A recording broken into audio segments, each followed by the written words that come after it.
Hello everyone, welcome to our YouTube channel. In this video, we will guide you through the process how to fix Optimum cable box not working. So guys, if you are facing this issue, don't worry.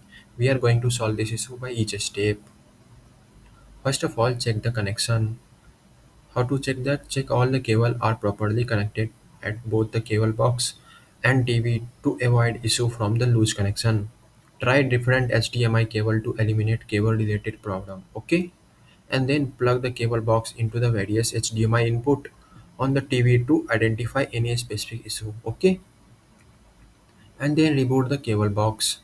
Disconnect the power card from the cable box or wall outlet from the 15-second and plug the cable box back in and allow up to 50 minutes for the cable box to fully reboot. Okay, and confirm all connections are secured during reboot, including the building cable and source device.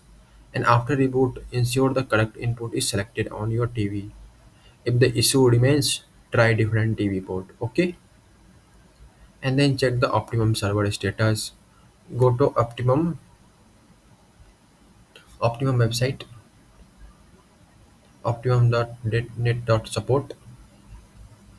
Okay, go to Optimum to start and sign in to view the services status and any local outage and check for the outage map app. Go here and sign in.